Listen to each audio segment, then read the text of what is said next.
the obligation to identify yourself. That's all it does. It's the obligation to identify yourself.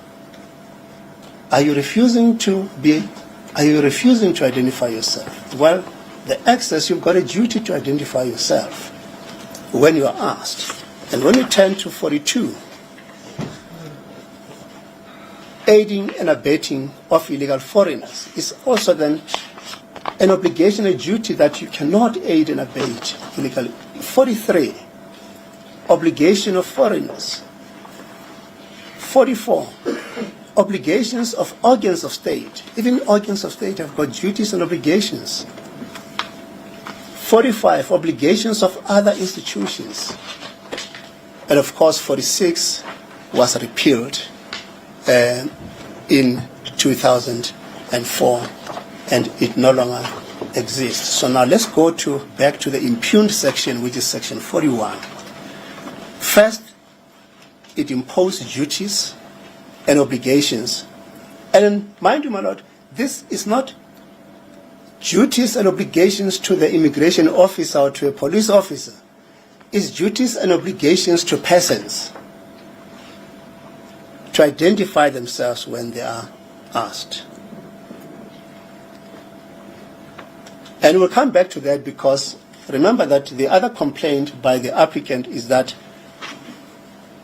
the flaw in section 41 is that the reasonable suspicion, the reasonable grounds is only on the second sentence when it's supposed to be also in the first sentence.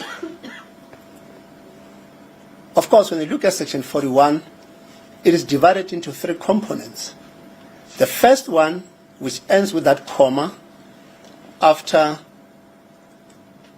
or foreigner, is the first component of it, which is about obligation to identify yourself. You don't have to have a reasonable ground. It is the law which says that everybody, if I introduce myself that I am an immigration officer, police officer, can you identify yourself, then you do so. And in fact, if you look at it in practice, in real life, then we do that all the time. I fly to Durban and then they want me to identify myself at the airport. Otherwise, I'll never go through. Then I have a choice. If I don't want, then I'll not go through. But if then that identification is of such a nature that it carries certain obligations, then there may be consequences for that. And we're going to come to the consequences later, because it has three components. But the first one is identification. The second component is the one which follows now. And that is the one where the power of the immigration officer comes in. Because then it says, and if on reasonable grounds, such immigration officer or police officer is not satisfied that such person is entitled to be in the Republic, if on reasonable grounds. So first, you have asked me to identify myself. I have done so. Then you must have reasonable grounds. Then for you to keep me further, you must have reasonable grounds. Because once I've identified myself, then you must leave me go. Let me go and don't waste my time. You hold me only if you have reasonable grounds, and that is established on the second component. As such person may be interviewed by an immigration officer or a police officer about his or her identity or status. For instance, I may have said no, I don't have any identification with me. And then he can now exercise his power on the second component, but he must have a reasonable ground. Then to do that you are going to interview me. But even that interview, let's look at the safeguards which we find even in the very same section 41. It says, so you interview me on the issue of my identity or my status in the Republic, and such immigration officer or police officer may take such persons into custody without a warrant. Because at that stage you have established a reasonable ground. You can't then do that if you have not established a reasonable ground. That is the second component. And that's where now the power of the immigration officer comes in, and that power must be exercised with circumspect and with all the constitutional rights which are embodied in everybody. You do it with dignity. You must do it in such a way that you do not infringe on the person's constitutional rights. The third component, which is the last one now, is and shall take reasonable steps as may be prescribed to assist the person in verifying his or her identity or status. So we can see really what this identification seeks to achieve. Of course, then, in the Republic, there are citizens, there are non-citizens, and all of them are entitled to be in the Republic, but to regulate the presence of persons in the country, the Immigration Act then is of such a nature that people can be asked to identify themselves, and if they are not able to do so at that particular moment, the immigration officer must assist that person to identify himself or herself. Let me give an example of a citizen. Well, I'm a South African, that's what I'll tell the immigration officer, but I don't have any identification, I don't have my driver's license, I don't have my ID card, but I have it at home. He can't just lock me up and say you're lying. He must then, if I don't have a car, he must drive me home so that I can show him my identity card. If I have a car, then he must then say, I'll follow you home. So that is where the assistance come in. If, for instance, is a foreigner who says to him, I don't have anything with me, but I'm an asylum seeker, he must actually take him to the office, the refugee reception office, and say that he is an asylum seeker. Can you help him so that he can be documented? That is the duty that is imposed on the immigration officer. And of course, if that person on the explanation doesn't fall into any of the categories where then he says, I'm an asylum seeker and so on, but he is an illegal immigrant, then detain him in terms of Section 34. And that's where now then the power of detention comes in terms of Section 34. And we have to look at what is it that Section 34 say. If we go back to Section 34, deportation and detention of illegal foreigners.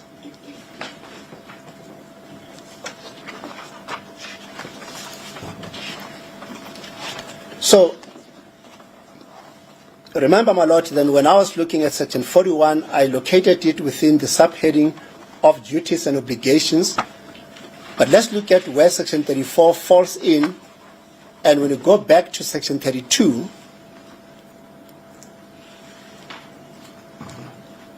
which deals with illegal foreigners, then it says enforcement and monitoring. So under Section 41, then it's an identification, and once you have completed that process, then the power of enforcement kicks in, and that starts from Section 32, where it tells you who is an illegal foreigner. Any illegal foreigner shall depart unless authorized by the DG. Section 34.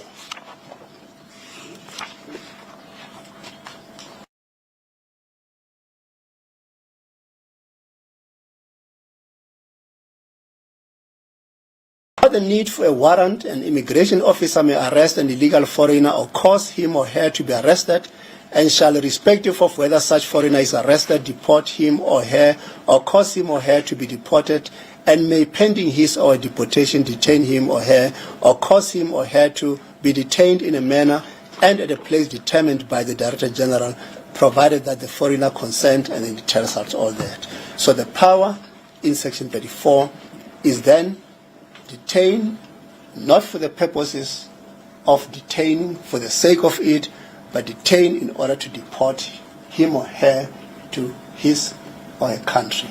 So that is what must be ultimately achieved. If you detain when you do not intend to deport, then that detention is unlawful, and you can't do it at all. So, what we have not seen in Section 41 is what the applicant is saying, that it authorizes warrantless searches. It has nothing to do with searches. You cannot read searches in Section 41 when there is no searches in Section 41. That is exactly what Irene DeVos was saying or submitting yesterday in the context of the judgment of Moyo, that don't read in things which are not in the Act, because otherwise you are straining the language of the provision. So, but of course, one may ask and say, well, if you say that Section 41 it has nothing to do with searches, then where do I find searches? If it's not in the Act, of course, we'll grapple now with interpretation issue. But here we don't even have to grapple because it is there. Then it takes us to Section 33.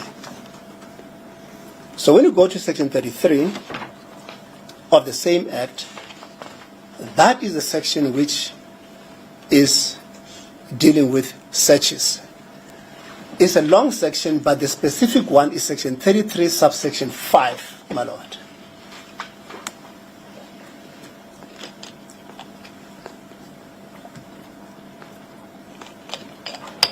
So, 5 reads as follows. In the pursuance of this Act, an immigration officer may obtain a warrant to enter or search any premises for a person or thing, or to make inquiries, including the power to examine anything found in or upon such premises. And then it tells us then all the procedure that must be followed.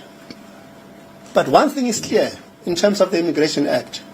When it comes to searches, it says obtain a warrant. It even tells you where you must get it. When you turn to Section 33, 7, you must get it from the magistrate. And the magistrate, and you must submit an affidavit. It must be under oath. And the magistrate must satisfy himself or herself as to the import of the warrant, whether is it intrusive or not. So now it is judicial oversight. So you must obtain a warrant, and that must be through judicial oversight. And 33.9, it will tell you about circumstances where you may have to enter without a warrant. Again, it provides all those necessary safeguards. First, the person must consent, or if not, you must have reasonable belief that if you apply for a warrant, it will be obtained. The same provision, more or less, like the one you find in the Criminal Procedure Act, then insofar as the searches are concerned. So, this allegation that Section 41 allows warrantless searches is simply off the mark, and because that is not what Section 41 seeks to achieve. Then they say, it does not have a reasonable suspicion that a person is unlawfully in South Africa, but it has a reasonable suspicion where the power to interview a person comes in. And they say that it must be the first, but the first is simply an identification, because identification is simply for you to identify yourself as a citizen, a permanent resident, or a foreigner. So there is reasonable suspicion or reasonable ground basis which is already embodied in the section. And the last one is about children. The issue of children has been, I would say, summarized well by the South African Human Rights Commission, and I'm going to deal with it by taking your lordship to the affidavit, to the submissions of the South African Human Rights.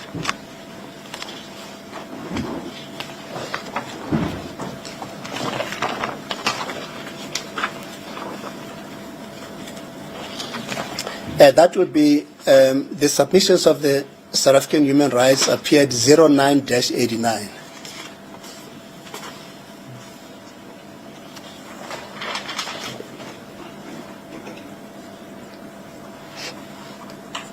Now,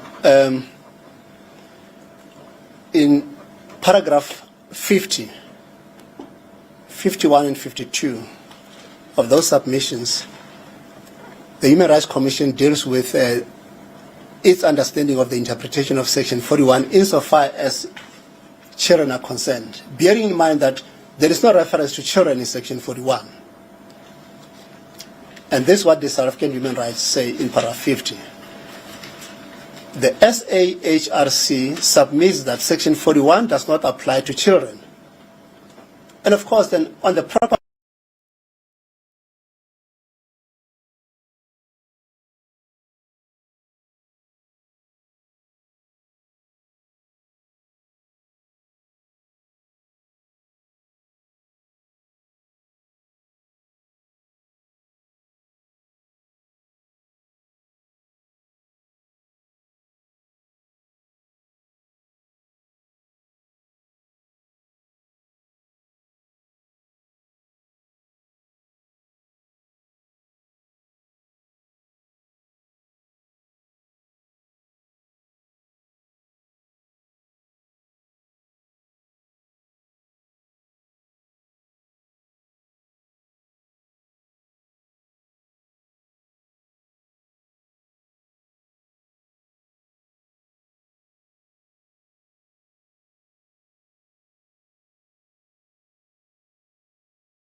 will answer you, and that's exactly what the South African Human Rights is saying. And paragraph 51, the SHS relies on the usual approach to interpretation that if there is a conflict between legislation, then the more specific legislation and the later legislation is to be preferred. And then they say that in this case, we don't have a lacuna because we do have the Children's Act and we do have then the Child Justice Act. So when we are told here by the applicant that in fact it authorizes the interrogation of children, but you don't see it then in Section 41. They are again importing weights according to their own understanding into Section 41, which don't even exist, those weights. So for one to then want to interpret Section 41 to say that it in fact then allows for the interrogation and detention of children is simply then not borne by the plain reading of Section 41. And so, my Lord, legislation, of course, striking down a legislation is a very serious matter because it is an act of Parliament which has been brought into being through the processes that are applicable for bringing legislation into being, with first then the consultative process and so on, Parliament and the President assenting it, and then it becomes law. So it's a serious matter. You strike it down when it is indeed unconstitutional and it can't be salvaged at all.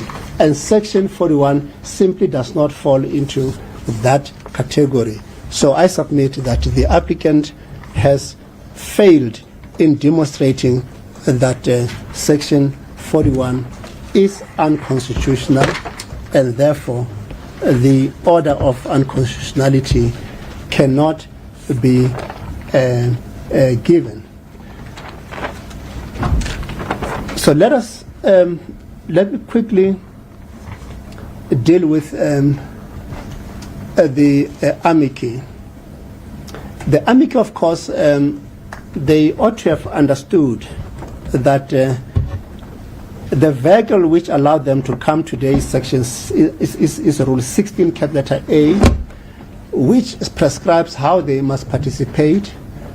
Of course, oftentimes the submissions that are made by an amici may lean towards one or the other party, either the applicant or the respondent, in this case, then it is clear that the amici were leaning towards the applicant, and that's why then we decided that they should argue together with the applicant. But what the amici cannot do is to expand the scope of the papers of the applicant. That they're not allowed to do. They are allowed to come in as friends of the court to assist the court on the interpretation of the law and international instruments if any are applicable, but not to introduce new facts or expand or even ask for substantive orders from the court, as some of the amicis came here to make submissions that the court must grant this and that order. That's not the duty of an amici. You make your legal submissions to assist the court and you end there, and the court will take that into account in line with what the applicant is saying and what the respondents are saying. So I'm just saying that to the extent that, some of them were purporting to be asking the court to make certain orders, then they are not permitted to do so, and the court will simply disregard those submissions. And those who were expanding the scope of the facts and the evidence beyond that which is alluded and pleaded by the applicant, those facts then are not permissible, because an amici is only expected to submit heads of arguments to assist the court and not to provide evidence. And the typical example, of course, is the last amici who was admitted yesterday. That is the special rapporteur.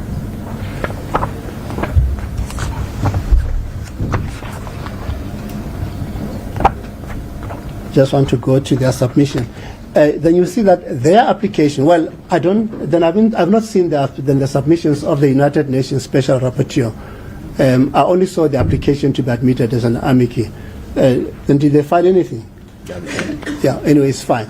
But anyway, what then this application was saying, you'll find it at 08-515.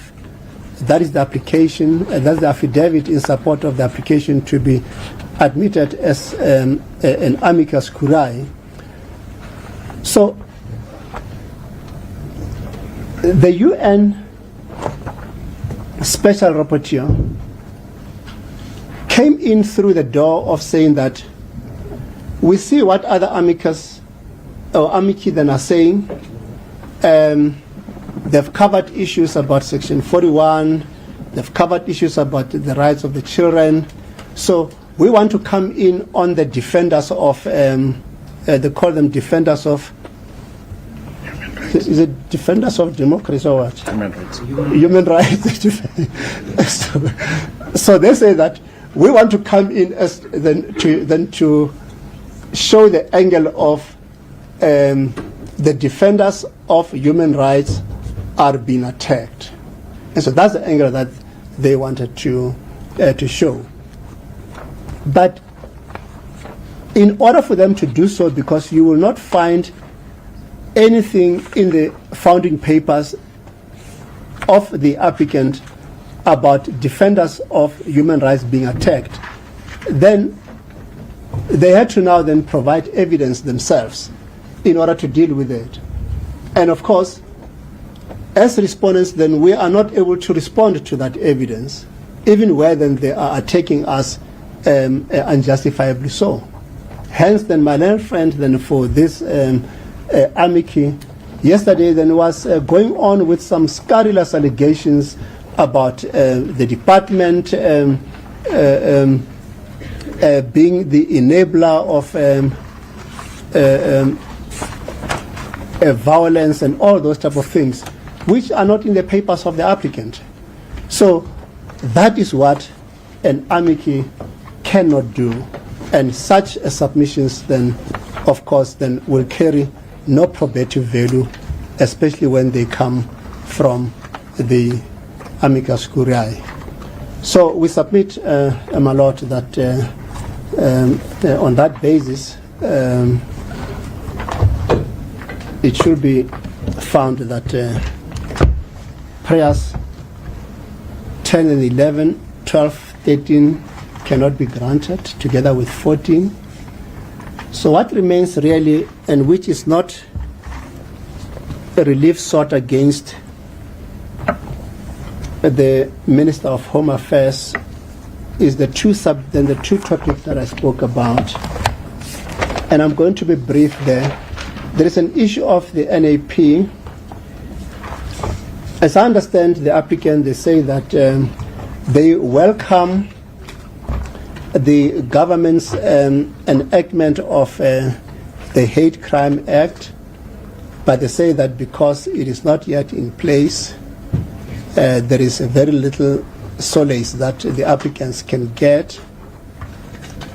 But the NAP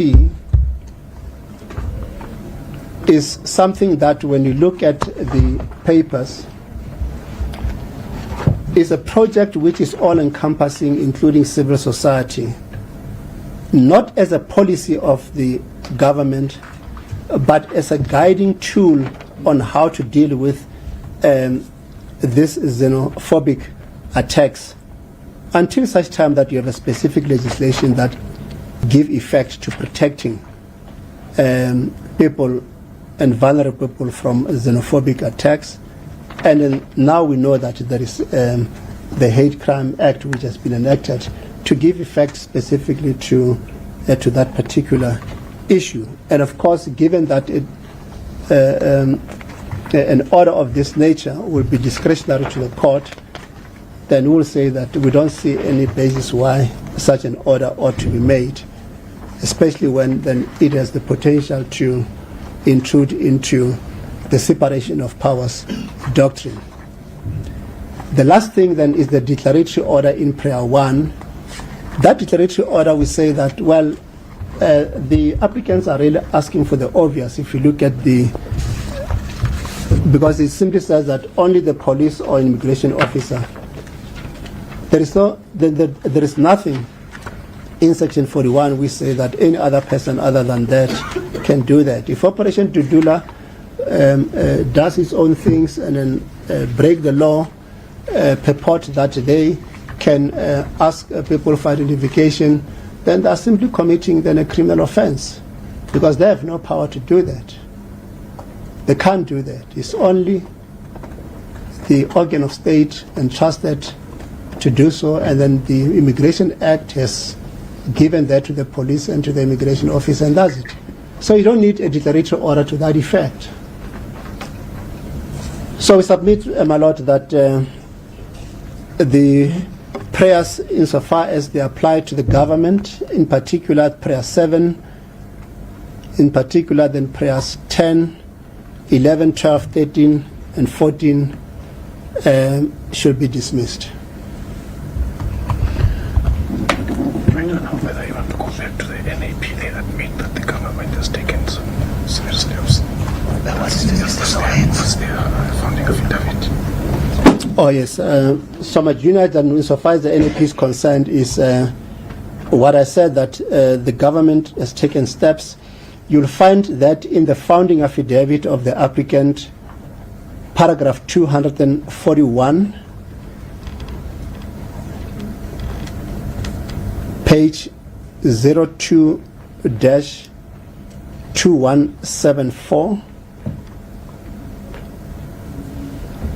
where they say the government has taken some significant steps to implement important aspects of National Action Plan. So that's what they say themselves, and we agree with them, of course.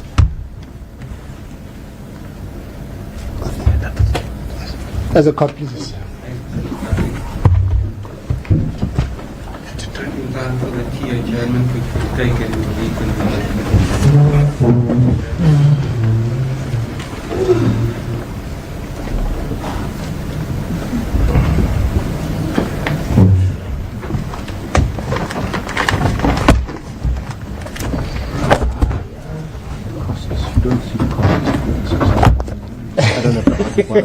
I'm tired of arguing by watch.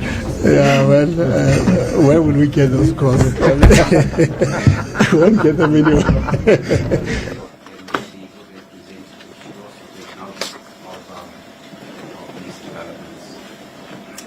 From the applicant side, my lord, we will take what steps are necessary. Yes. Thank you, my lord. My lord, as you indicated that the SAPS is represented in these proceedings, and we do take note of the events, and I have liaised with my learned colleague. We have taken the measures to inform them of what has transpired, and they've indicated that they will support the necessary assistance and interventions that we require. Yes, thanks, Ms. Isaacs. Yes. Mr. Mukari, it's your turn. That's my turn now, my lord, and today we can then have our say. My lord, you have noticed that these proceedings, the applicants are seeking relief against several respondents, and the relief insofar as the Minister of Home Affairs is concerned, which is the fifth respondent, is limited to, if we can look at the amended notice of motion,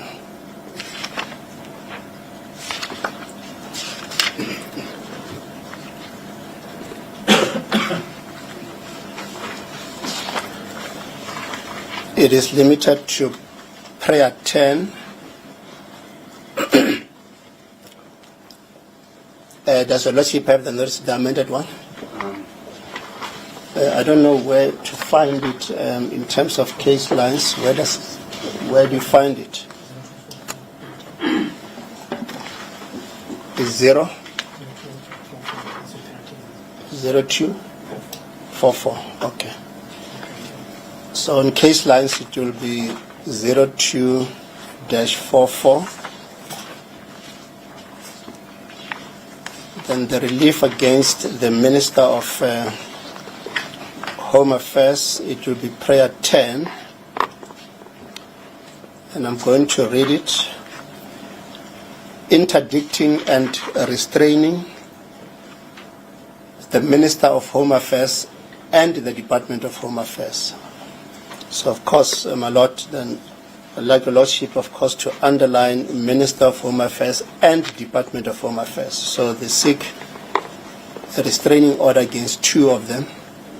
So the Minister specifically, and as well as the Department, from supporting or colluding with the first respondent.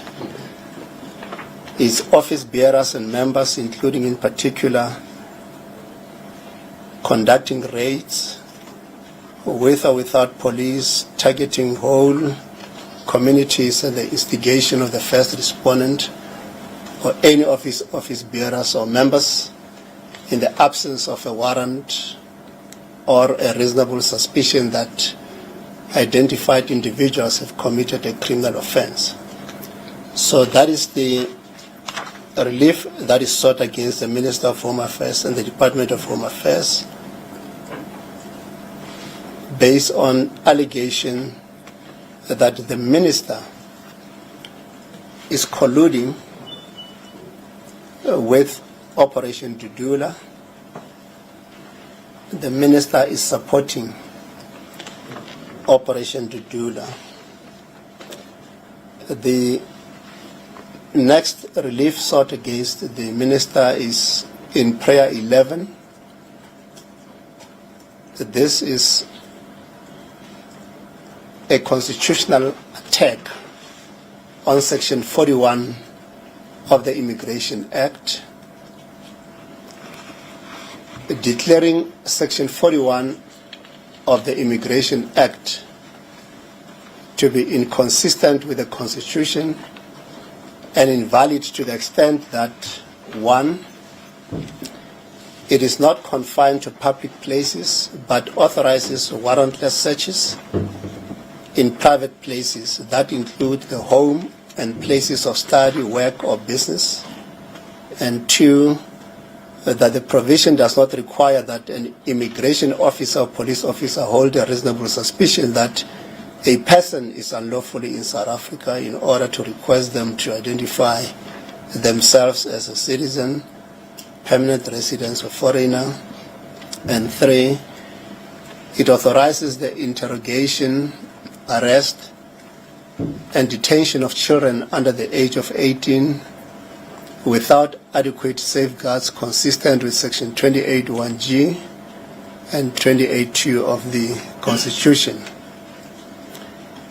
Then the consequential orders follow in Prayer 12 and 13, which still fall under the constitutional attack of Section 41, because in Prayer 12 they want the order of the declaration of the unconstitutionality of Section 41 to be suspended for a period of 24 months to allow Parliament to remedy the defect. And Prayer 13, it is a reading in, a relief or prayer that during the period of suspension